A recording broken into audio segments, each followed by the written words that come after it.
muitas vezes, ao meditar no livro de Jó, a gente pensa que isso é a história de um homem, né? Um homem que tinha uma vida próspera e que de repente o sofrimento bateu à sua porta e levou tudo que ele tinha, né? Só que essa história de sofrimento no final é convertida em uma história de restauração, de bênção. É uma história que tem um final feliz, né? E muitas pessoas podem achar que essa história é mera ficção, mas não é. Jó, ele é real. E a sua história, ela está em perfeita harmonia com tudo o que a Bíblia nos traz, né? Com o tema central da Bíblia. Porque a Bíblia, ela não é apenas um livro qualquer, né? Ela é a própria palavra de Deus. Ela não só contém a palavra de Deus, ela é a própria palavra de Deus, inspirada pelo Espírito Santo. E a Bíblia, ela é formada por vários livros, não é um único livro, são vários. E, na verdade, ela é uma biblioteca.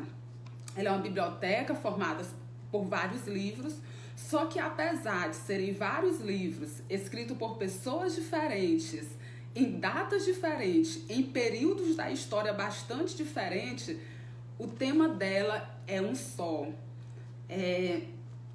A pessoa de quem ela fala é um só. Então é uma única história, é um único tema, né? A pessoa principal da Bíblia é Jesus Cristo. E desde o início do relato, desde o Gênesis, né, da origem do primeiro livro, já se fala em Jesus Cristo. E o tema central é a salvação. A Bíblia, ela conta a história da redenção do homem, né, da salvação do homem, né, como Deus, ele planejou, antes mesmo da fundação do mundo, resgatar esse homem que caiu, né, que caiu nas garras do pecado, que caiu na armadilha do diabo, né? Então, a história da Bíblia é a história da redenção. E todos os livros, apesar de ter sido escritos por pessoas diferentes, em datas diferentes, por autores diferentes, a história é uma só, está em perfeita harmonia. E não é diferente com a história de Jó, né? É uma história que está em harmonia. Quando a gente estudou o capítulo 9 de Jó, a gente já teve um vislumbre disso, né? A gente já trabalhou um pouco esse tema, porque a gente falou a respeito, lá no capítulo 9 de Jó, quando a gente estudava os versículos 27 a 35, Jó, ele tinha um clamor na alma dele, e o clamor dele era para que houvesse um mediador entre ele e Deus, para que alguém julgasse a causa dele, naquele momento que ele estava argumentando com os amigos, tentando explicar que ele não havia pecado, né? E que ele levantava vários questionamentos a Deus. De vez em quando ele clamava por um mediador, por alguém que mediasse a causa dele, que fosse o juiz dele, alguém que consolasse o sofrimento dele, porque ele não estava encontrando consolo humano, os amigos dele não foram capazes de consolá-lo. E aí Jó clama por um mediador, né? E muitos dos questionamentos que Jó fez, muito assim, o clamor de Jó, né, os questionamentos de Jó, só vão ser respondidos no Novo Testamento, muita coisa, né? Na pessoa de Jesus Cristo. Deus, ele se calou ali, Jó, ele não teve as respostas que ele queria, mas em Jesus, na pessoa de Jesus, é dada a resposta. Então, esse é o clamor da alma do homem. Desde a queda no jardim do Éden, a alma do homem geme, clama, chora, né? Busca, anseia por um salvador, por alguém que faça essa mediação, né, entre ele e Deus. E a resposta para esse clamor é só Jesus. Então aqui a gente já vê que Jó, ele está em perfeita harmonia. A Bíblia, né, o seu tema central, a sua história. Ele não é um livro solto, né? Ele não é um livro desvinculado do contexto bíblico. Ele é um livro que está em perfeita harmonia. Apesar de outros livros da Bíblia pouco citarem Jó. Só tem 2 livros da Bíblia que vão citar Jó. É o livro de Ezequiel no Antigo Testamento e o livro de Tiago no Novo Testamento. Mas o relato, né, essa história de sofrimento de Jó, tudo o que permeia a história de Jó, ele está em perfeita harmonia com a palavra de Deus, com essa palavra que é viva, que é eficaz. Não se trata de apenas letras escritas em um papel, não. É a palavra do Senhor, né? E que quando a gente lê essa palavra, né, dando abertura para que o Espírito Santo ministre ao nosso coração, essa palavra ela faz maravilhas em nós, ela nos transforma. E dita-se que Jó, ele não era do contexto dos israelitas. E isso revela que Deus, ele age também fora das fronteiras de Israel. Fora do contexto de Israel. Por quê? Porque Deus ama a todos os povos. E o plano de Deus não tem como alvo um povo específico. Apesar do povo de Israel ser aquela nação, né, que foi eleita, né, para ser uma nação santa, separada por Deus, mas o Senhor, o plano dele sempre foi para todos os povos, para todas as nações, para todas as raças, para todas as línguas. E a gente tem vários exemplos disso. Um exemplo disso é Ruth. Ruth era uma gentia. Ruth era uma moabita, a gente já até falou dela em um dos estudos de Jó, né? Mas ela foi alcançada pelo Senhor, pela graça, pela misericórdia do Senhor. E ali no Antigo Testamento a gente já vê a graça de Deus agindo. E um outro exemplo é Cornélio, em Atos 10. Cornélio é um exemplo muito interessante, porque Cornélio ele se assemelha a Jó. Ele era um homem que lá em Atos 10 a Bíblia diz que ele era íntegro, ele era um homem caridoso, ele era um homem piedoso, ele era um homem que fazia orações a Deus, mas ele precisava ter um relacionamento mais íntimo com Deus, ele precisava experimentar algo a mais com Deus, né? Ele precisava experimentar mais de Deus. E para isso ele precisava conhecer a história da salvação completa, porque ele só conhecia parte. Ele era um homem religioso, ele era um homem que buscava a Deus, mas ele precisava conhecer o plano de salvação de forma plena. E aí o Senhor começa um tratamento com Pedro para que Pedro seja um instrumento de Deus para anunciar o evangelho da paz, o evangelho que reconcilia o homem com Deus, né? Esse evangelho que está fundamentado em Cristo, né? Que é o próprio Cristo. Então o Senhor começa a trabalhar com Pedro. Por quê? Porque Pedro, ele mesmo sendo um apóstolo, né? Um homem que andou com Jesus, mas ele ainda carregava consigo convicções equivocadas a respeito da graça. Porque Pedro acreditava que o evangelho era só para os judeus, era só para o contexto dos israelitas. Ele ainda não tinha entendido que o evangelho age, né? Deus age fora do contexto judaico, né? Como em Jó. Por isso que Jó ele traz essa perspectiva missionária e ele está em acordo, né, em harmonia com o plano de salvação, porque mostra Deus agindo fora do contexto dos israelitas. E Pedro precisou ser tratado. É muito interessante isso, né? Porque a gente vê aqui tanto o pregador como aquele que vai ser ministrado pela palavra precisa de tratamento, né? Não é porque a pessoa já prega, não é porque a pessoa já anuncia a palavra de Deus, que ela recebeu uma missão de Deus, que ela já está completa, pronta. Não. À medida que o Senhor vai usando, ele vai tratando muitas coisas em nós. E ele mostra isso através da vida de Pedro. É interessante a vida Pedro em Atos, porque o Pedro de Atos não é o mesmo Pedro aquele Pedro que caminhava com Jesus. Aquele Pedro que caminhava com Jesus era um Pedro mais instável, né? Era um Pedro mais impulsivo. Ele já havia sido tratado em muitas coisas, mas esse Pedro que está aqui em Atos também ainda não é aquele Pedro das cartas de Pedro, que a gente vai mais tarde meditar um pouquinho nele também. Mas aqui ele ainda está nesse processo, né? A gente está em constante processo. E essa passagem é muito interessante porque mostra isso, que precisava se converter Cornélio, que era um homem que já fazia orações a Deus, que era caridoso, que era um homem piedoso, que buscava a Deus, mas o próprio Pedro ainda precisava se converter. Ainda havia áreas na vida dele que não estavam convertidas ao Senhor, né? E isso é muito interessante. Aquele que tem uma missão de Deus, aquele que está no ministério, ele precisa entender isso. Ele precisa, né? Aquele que ministra a palavra, ele precisa entender que a palavra primeiro tem que falar com ele, porque Deus, ele quer tratar primeiro comigo, né? Para depois eu poder transmitir aquilo que o Senhor primeiro ministrou a mim. E a gente aprende isso nesse contexto, né? Porque Pedro precisou ser tratado. Então Cornélio ainda não tinha o conhecimento dessa revelação de que tudo que os profetas profetizaram se cumpria em Cristo, e que Cristo é aquele que recebeu a autoridade de Deus para julgar vivos e mortos. Cristo é aquele que morreu e ressuscitou para que todo aquele que nele crê seja salvo. E aí é interessante que no versículo 44 diz o seguinte: e dizendo Pedro ainda estas palavras, caiu o Espírito Santo sobre todos os que ouviam a palavra. Que coisa maravilhosa! Enquanto ele ministrava, enquanto Pedro falava, né, a respeito do Evangelho, o Espírito Santo cai sobre Cornélio. E Cornélio ali, ele passa a ter uma experiência com Deus. Como Jó, ele não conhece mais a Deus só de ouvir falar, mas agora ele teve uma experiência, ele foi cheio do Espírito Santo, o próprio Deus o encheu. E isso é maravilhoso, porque a gente vê, né, um homem que precisava ser... ir a um nível de relacionamento mais profundo com Deus, se colocando...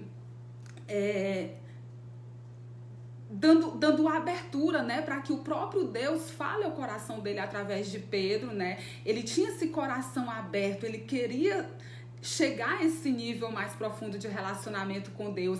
E o próprio Deus trabalhou na vida de Pedro para que Cornélio tivesse essa experiência mais profunda e assim fosse salvo, porque a caridade de Cornélio não podia salvá-lo. As orações de Cornélio, né, sem entender o Evangelho, não poderia salvá-lo. A sua vida, a sua religiosidade não traria salvação para ele, mas ele precisava entender que a salvação é pela graça, mediante a fé em Jesus Cristo, o Cristo que morreu, o Cristo que ressuscitou. Ele precisava compreender isso. E aquilo que ele faria seria só uma consequência da sua vida transformada em Jesus Cristo, né? Eu creio que as obras na vida de Cornélio não foi difícil, né? Ele continuar frutificando, produzindo obras, né, dignas de arrependimento, porque ele já fazia isso, né, mas ele precisava conhecer, e a história de Cornélio nos mostra isso, né, que todos precisam conhecer essa mensagem,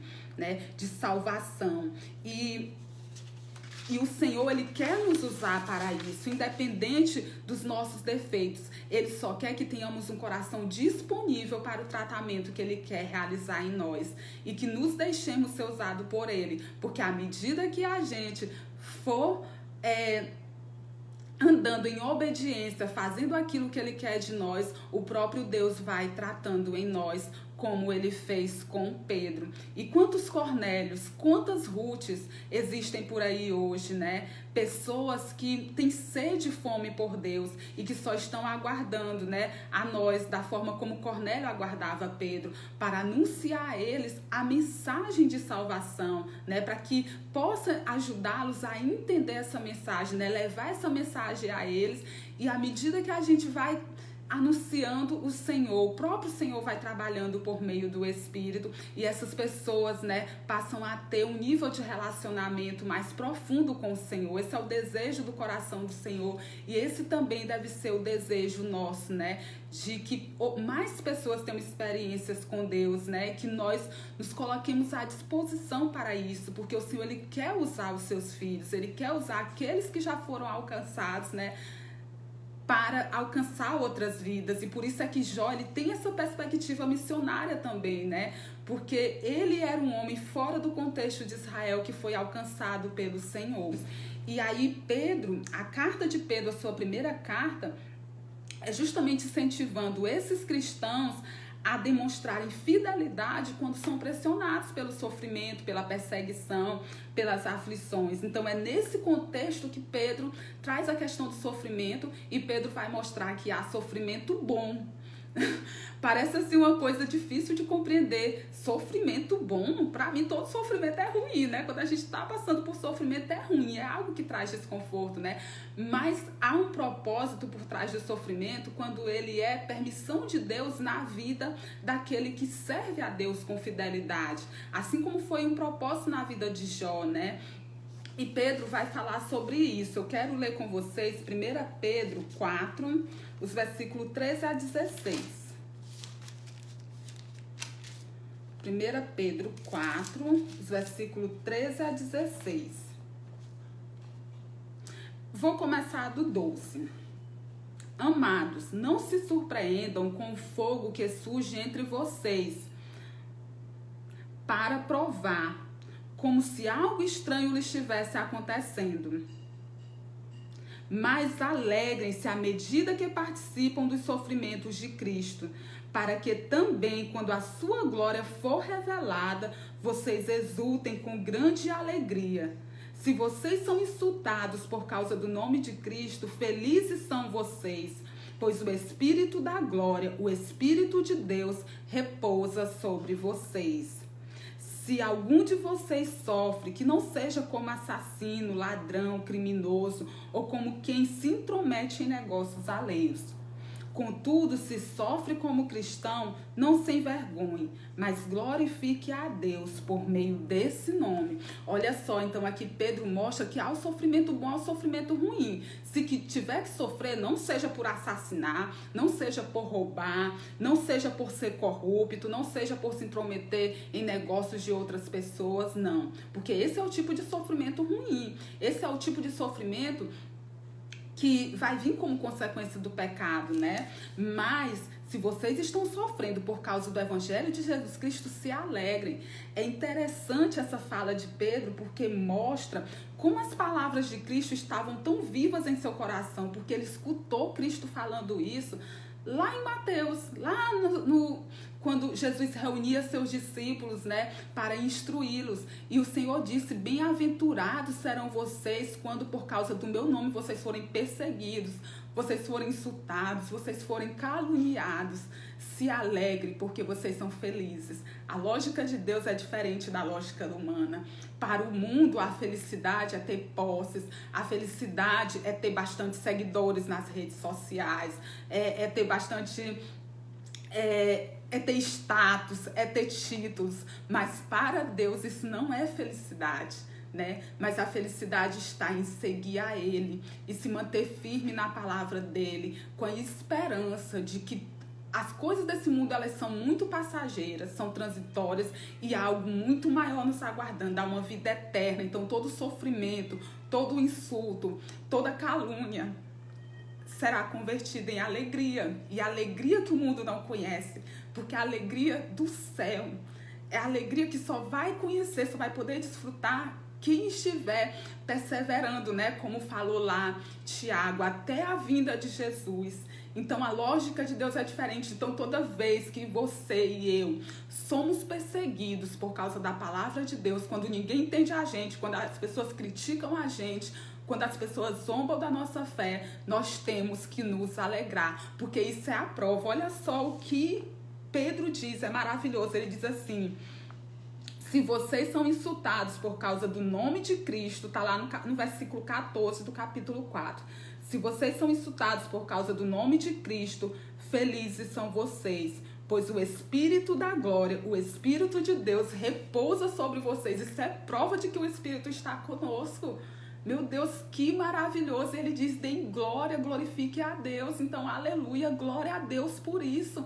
Porque quando eu sou insultada, porque quando eu sou perseguida, quando eu sofro por causa do Evangelho de Cristo, é prova de que o Espírito Santo repousa sobre mim. E eu tenho que me alegrar. E esse é o sofrimento bom que Pedro está aqui nos ensinando, né? E que lendo o livro de Jó, talvez a gente não consiga ter essa percepção. E aqui a gente vê a harmonia, né, que há nesse livro, né, nas histórias da Bíblia, porque elas se completam, elas se harmonizam, né, explica outras partes da Bíblia. E isso é maravilhoso, e por isso a gente precisa crescer no conhecimento de Jesus Cristo, não para a gente se inchar, não, mas a gente precisa compreender a Bíblia, porque essa compreensão, ela traz edificação para nós. Quando a gente se firma nessa palavra, todo o resto se torna secundário, e aí a gente passa de ser a gente deixa de ser influenciado pelas críticas, como também pelos elogios, né? Porque a crítica, ela pode nos levar ao desânimo. Se nós nos firmarmos nas críticas, naquilo que as pessoas falam de nós, a gente vai desanimar. E isso pode atrapalhar o ministério, né? A missão que o Senhor deu para nós. Mas se a gente se firmar nos elogios, aí tem um outro perigo, o da soberba. Então a gente precisa estar sempre buscando esse equilíbrio. É algo que eu sempre oro ao Senhor. Senhor, não me deixa me influenciar, nem pelas críticas, nem pelos elogios, mas pela tua palavra, pelo teu espírito, que eu esteja firmada, que eu me mova, que eu me movimente por causa da tua palavra, em cima da tua palavra, acima daquilo que o Senhor, em cima daquilo, né, em cima daquilo que o Senhor me prometeu, das verdades eternas, das verdades que estão na palavra, né? Então, quando eu sou insultada, eu tenho que me regozijar, eu tenho que me alegrar, não me preocupar com críticas, porque isso é prova de que o Espírito Santo repousa sobre minha vida e repousa sobre a sua vida.